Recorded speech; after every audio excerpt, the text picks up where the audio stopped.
Now at 6:30, we're learning more about a deadly mass shooting overnight in New Albany. The new details from law enforcement as investigators piece together a motive. We're seeing what we're calling kind of a seesaw effect out in the grocery store. We are just days away from Super Bowl 59, but could high prices ruin your watch party? Look at this year's big game costs. And in sports, how one player is impacting the Ohio women's basketball team both on and off the court. Newswatch starts right now.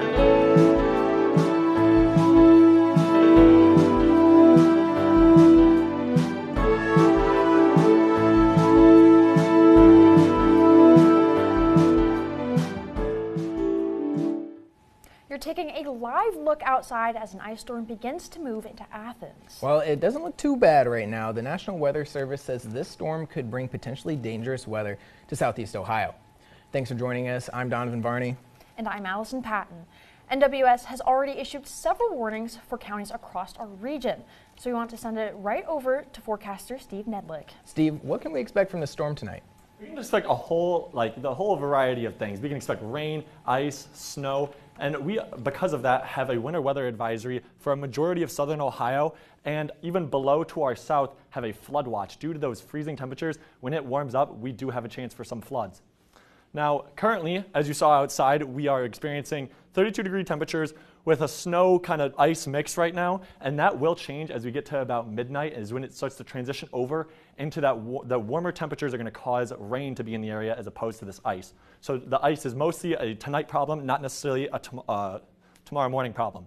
You can kind of see it come in from the west. It's going to start affecting us about right now, and it's going to stay in place until about 6 in the morning tomorrow morning, and that's when that winter weather advisory moves out. And so anything you're doing tonight, tomorrow morning, make sure you are packed and ready to go just in case heading out the door. Maybe give yourself 5 extra minutes. Tomorrow is when it starts to change, so you really need to stay prepared and keep checking your weather apps, and stay tuned for my full forecast to see what happens tomorrow. Thanks, Steve. We continue to learn more tonight about a deadly mass shooting at a New Albany warehouse. So far, 1 person is dead and 5 others are in the hospital. In a press conference earlier this evening, police say they arrested the suspect after an overnight manhunt. The suspect was identified as this man, 28-year-old Bruce Foster III. Police say Foster opened fire at the cosmetic manufacturing facility around 10:30 last night. After opening fire, Foster allegedly fled the scene using a ride-share service. Police have not yet released a motive for the deadly shooting. Officials say that is their main concern right now in the investigation. Foster is being held at the Licking County Sheriff's Office and is set to be arraigned tomorrow. Ohio's emergency response system is getting a $46 million upgrade. It's called Next Generation 911, and it's an internet-based system that allows Ohioans to text as well as send photos and videos during an emergency. Newswatch reporter Morgan Anderson is live in the plains at the newly built Athens County Dispatch Center. Morgan, Athens is one of the first counties to start using this new program, right? Yeah, that's right, Donovan and Allison. I'm currently hiding out from the rain right now underneath an awning, but behind me to the right through this door, Athens is working on getting the system going. However, it's already up and running in Washington and Monroe counties.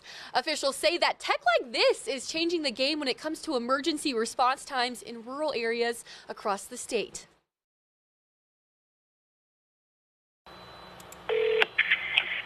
Athens County 911. In an emergency, every second counts. But the current 911 system in Ohio isn't the most efficient at connecting emergency calls to the right dispatch center. When someone's calling for help and they get somebody to answer and they go, "Oh, I'm sorry, I have to hold on the line, I have to transfer you." To me, that just doesn't instill the confidence and the reliability that the community needs. Before, dispatchers were tracing callers' locations through cell phone towers, but the Next Generation 911 system can more precisely pinpoint the caller's location using geo-tracking capabilities, similar to the Find My iPhone feature. When you look at the Sheriff's Office Dispatch 911 Center, when they were answering every single cell phone call in the county, now it takes that burden off of them. For Athens County 911 Director Teresa Fouts-Emler, building out the Next Generation 911 system in Southeast Ohio just makes sense. Why not us? We have the university here. We have a population of 68,000 people, and we deserve the same service that anybody else deserves in the country. After breaking ground last summer, Athens County is finishing up the construction of its newly built 911 center, allowing them to properly support approximately 100,000 calls a year. We are here to offer our citizens, our taxpayers, the best services possible. They supported us so we could build a new state-of-the-art facility, and we want to provide them the best services we possibly can. The 911 center is set to be completed and unveiled by March 1st. Next Generation 911 is expected to be available in all 88 Ohio counties this spring. But until then, dispatchers say that the 911 phone call is still fully operational during the transition. Reporting for Newswatch, I'm Morgan Anderson, live from the Plains. Thanks, Morgan. The U.S. Geological Survey reported a second earthquake in Ohio in just a day. The earthquake happened just before 6 p.m. Monday near Reno in Washington County, which happened just hours after an earthquake near Oak Hill in Jackson County. The USGS says the Reno earthquake had a 2.8 magnitude, while the Jackson County earthquake had a 3.1 magnitude. The Columbus Regional Airport Authority sold $1.2 billion in bonds to fund a new terminal at the John Glenn International Airport. This comes after the airport offered an initial $1 billion bond. The new terminal will have 36 gates, including one to accommodate large international flights, and is expected to be able to handle 13 million passengers each year. The CRAA started construction in December and plans to open the terminal by 2029. Hundreds of Ohioans protested President Donald Trump's immigration policies at the State House today. The demonstration in Columbus is one of many across the country, all protesting the Trump administration's actions in his first weeks in office. The president signed dozens of executive orders cracking down on immigration and attacking diversity, equity, and inclusion programs. Protesters also spoke out against Elon Musk, who now heads the new government efficiency department. There's a lot of reasons that people are out here. Mainly we're protesting Project 2025, as well as the policies that come from that and the severe overreach. Protesters in Columbus marched from the State House to the Federal Building in downtown Columbus while chanting slogans like "Tax the Rich." President Trump signed an executive order banning transgender athletes from participating in girls' and women's sports. The order, titled "Keeping Men Out of Women's Sports," allows federal agencies, including the Education and Justice Departments, to make sure federally funded institutions follow Title IX guidelines. This comes as the latest executive order targeting transgender people. Experts say some of Trump's orders are unconstitutional and exceed his authority as president. And Trump's executive order to end birthright citizenship was blocked by a second federal judge.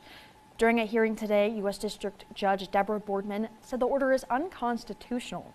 The initial order was almost immediately met with several legal challenges and another judge who placed a hold on it. Boardman also said no court in the U.S. has ever backed the Trump administration's interpretation of this matter. The case was brought by five pregnant women in Maryland whose children could be affected by the executive order.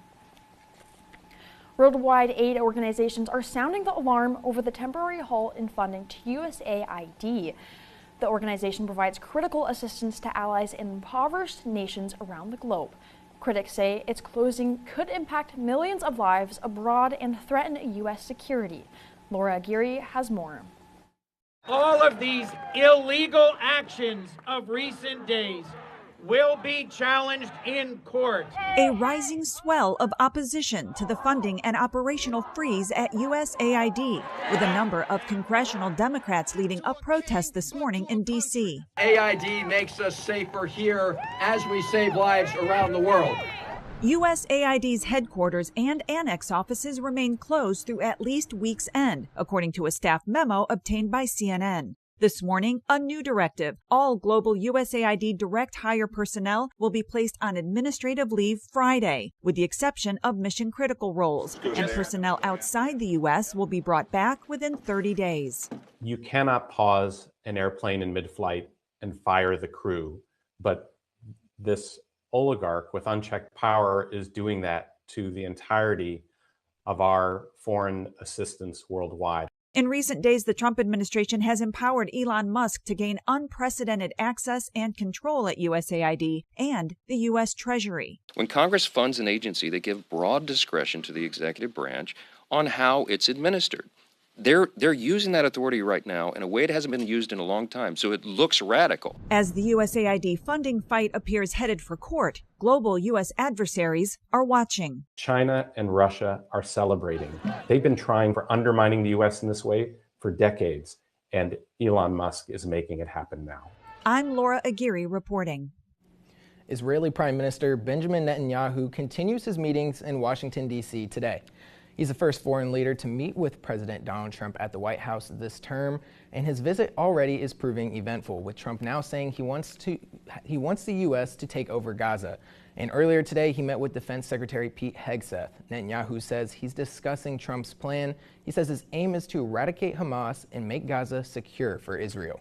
Your willingness to think outside the box with fresh ideas will help us achieve all these goals. We'll own it and be responsible for dismantling all of the dangerous unexploded bombs and other weapons on the site, level the site and get rid of the destroyed buildings, level it out, create an economic development. More than 1 million Palestinians call Gaza home, and many plan to stay, but Trump suggests they leave and go to neighboring countries. Coming up, with the big game just a few days away, ad prices are reaching the millions, and ticket prices are declining. We take a closer look at the economics behind the big game. And some people watch the Super Bowl for the game, while others watch for the commercials. Companies are spending millions of dollars for just 30 seconds of your time. We have more on the marketing magic behind the Super Bowl commercials next. We have some active weather in the area. Stay tuned to find out how that's going to impact the rest of your week. Few living things spend longer on Earth than a tree. For 500 years, a special Scots pine stood firm here in Scotland's wild heart.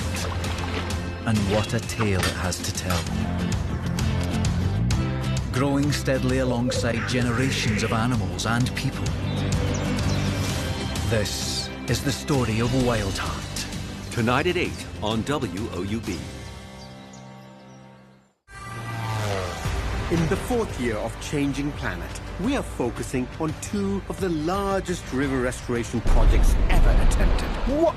One urban. The River Seine is undergoing a colossal detox. One wild and remote. These dams will be completely gone within a matter of months. Everyone knows there's hope. It's big. These are stories of ambition and action for our changing planet.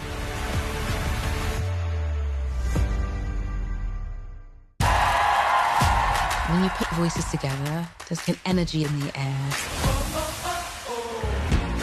Keeping Black traditions alive, it's so important. The story was meant to be told. This feels so good.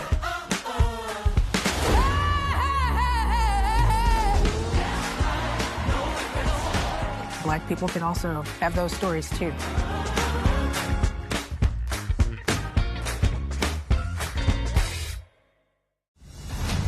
In this episode, musician Ruben Blades and journalist Natalie Morales uncovered their roots. This is unbelievable. Goodness gracious. How does it make you feel to read that? This is going to make my dad really happy. You can't make this up. Incredible. And the fact that it wasn't shared by anyone before. I was afraid you would find this. Please turn the page and meet your DNA cousin. Oh, man. Tuesday at 8 on WOUB.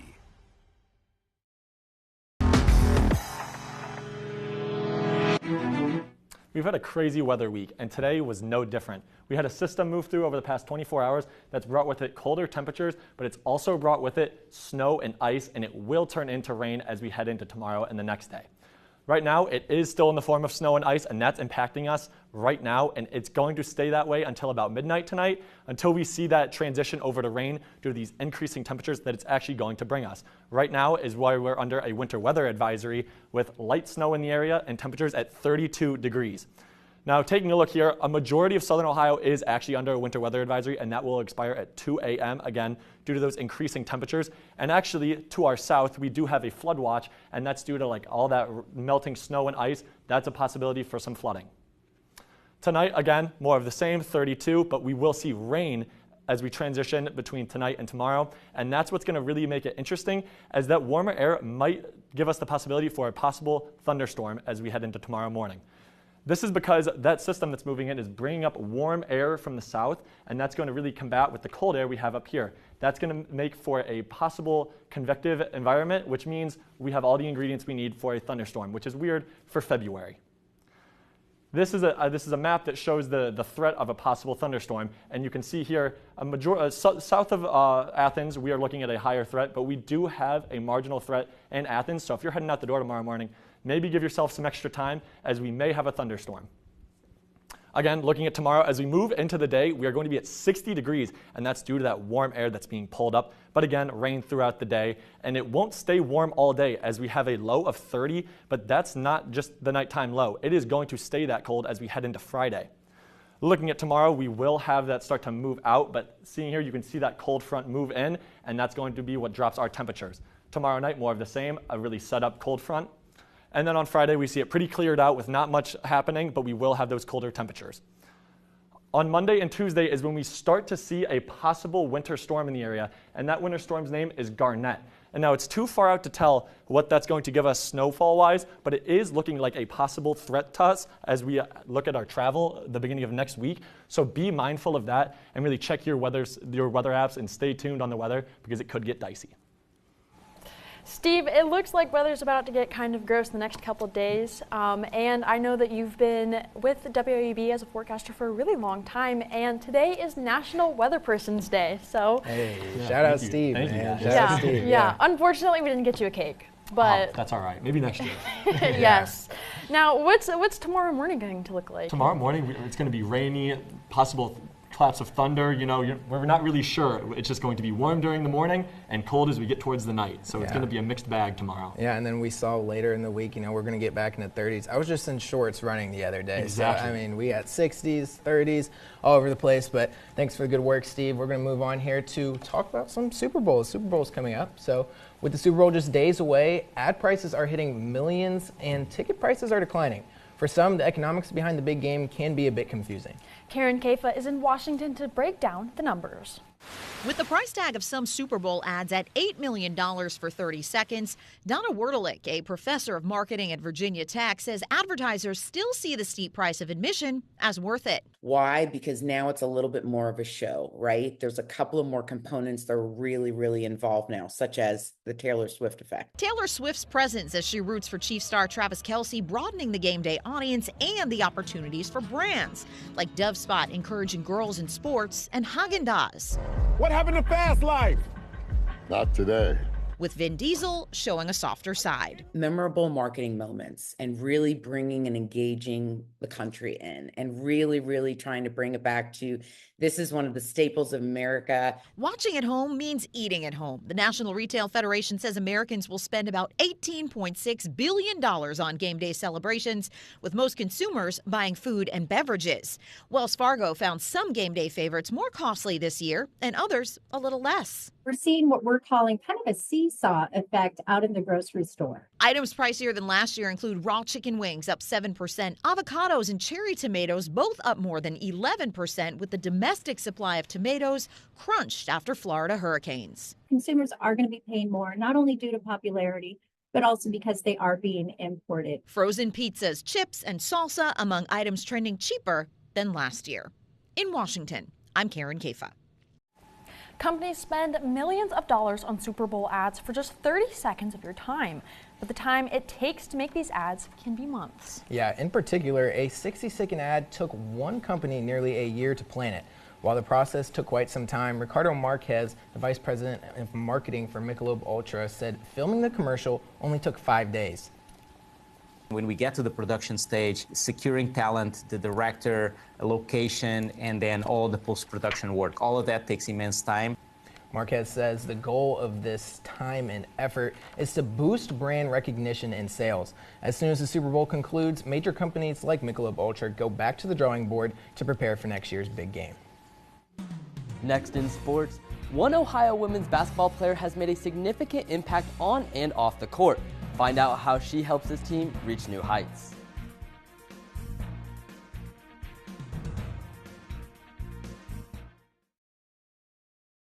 Here's to an undisturbed night. Let's hope. I just want to be with you. Would you like me to make you another coffee? Nah, that was horrible. Work is indeed a good distraction for matters of the heart. A little bit far-fetched, don't you think? I do like it when the house is full and happy. So do I. What time is it? It's party time. We can all be together. It's good to be back. Sunday on WOUB. This is you on the cusp of your next chapter. It's a passageway into something new. It just seeps into you. It's a groundbreaking moment. We can make it ours.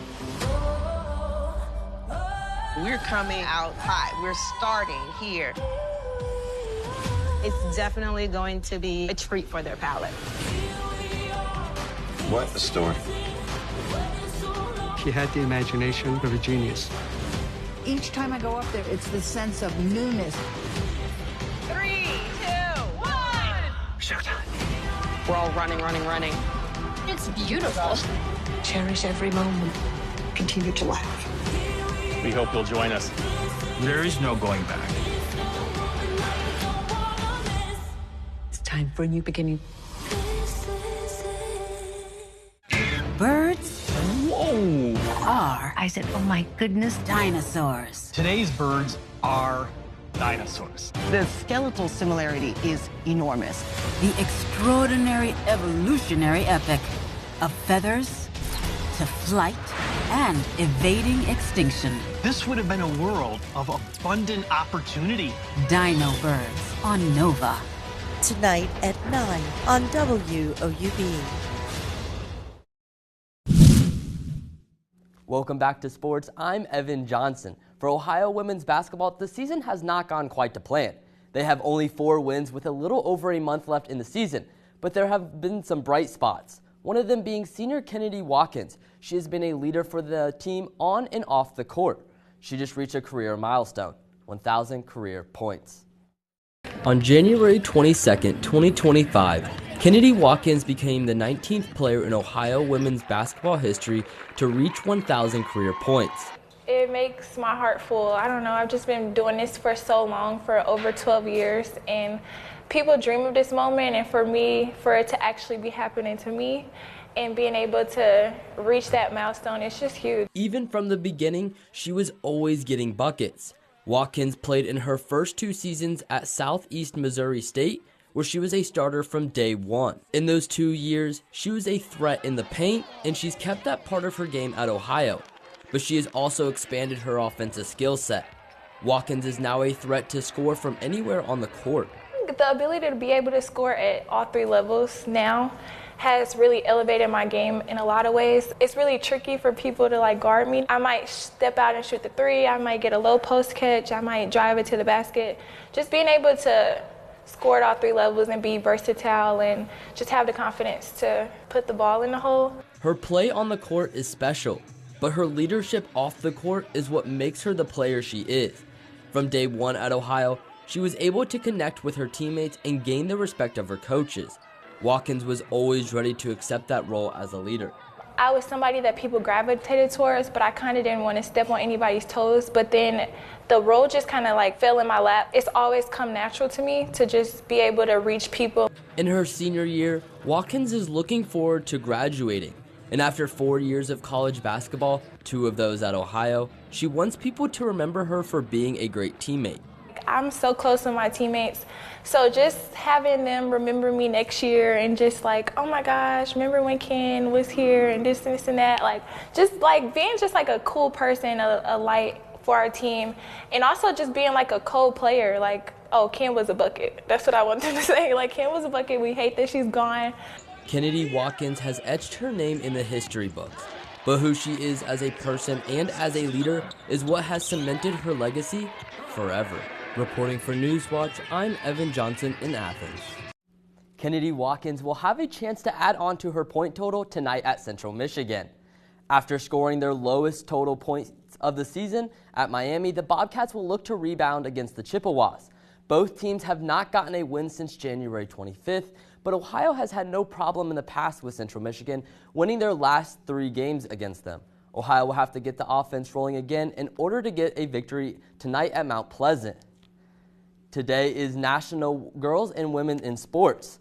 So to see more Ohio women's basketball content, go to woub.org/sports. Let's send it back to you. Still ahead, Mattel is releasing this special doll to commemorate the 45th anniversary of its first ever Black Barbie.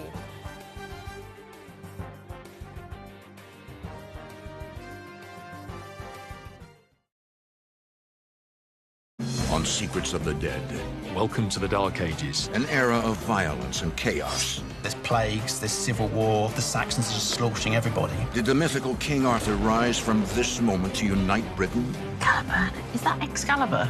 Were the Dark Ages far different and far more prosperous than believed? This is people living well. This is people living very well. King Arthur's Lost Kingdom on Secrets of the Dead. Tonight at 10 on WOUB.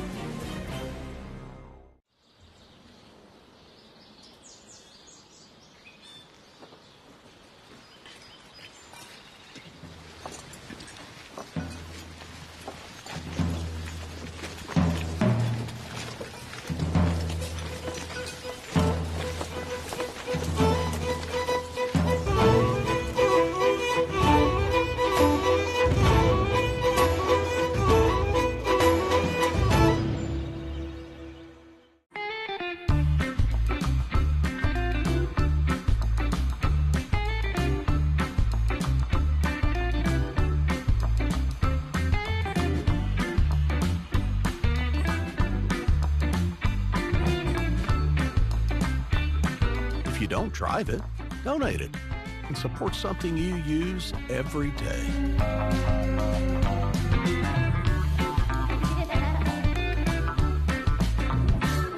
I must have crossed this bridge a million times, but the first time I remember was when my brothers, the twins, Mars and Alex, were born.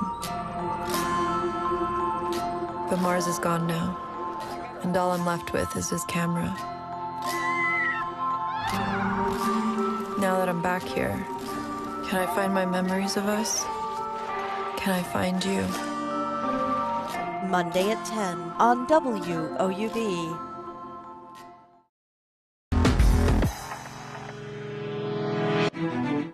Mattel has a new doll that honors the 45th anniversary of its first ever Black Barbie. It's called Kitty Black Perkins, named after the woman who created the company's historic doll. Black Perkins worked for the toy company for 28 years and was a chief designer for the Barbie brand. Mattel officials say this anniversary doll comes in a scarlet gown inspired by the original doll released in 1980. The doll is available at participating Target stores and on Target.com. New research suggests 2 Grand Canyon-sized valleys on the moon formed within just 10 minutes. Scientists say it happened about 3.8 billion years ago. The massive canyons are hidden on the far side of the moon near the lunar South Pole, where NASA's Artemis 3 mission aims to land humans late next year.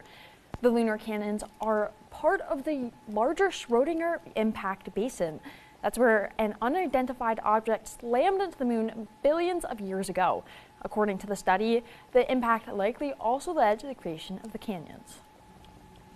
And we actually have a pretty active week here on Earth with our weather, with temperatures ranging between 60 and 30 degrees. We have rain all over the place, snow, but as we look to the beginning of next week, we have Winter Storm Garnett possibly making its way into the area. We're not sure how much snow it's going to bring yet, but we are tracking and we will update you guys as we know more. Well, that does it for our broadcast this evening. Thanks for watching. Stay tuned for the PBS News Hour coming up next. Have a great night.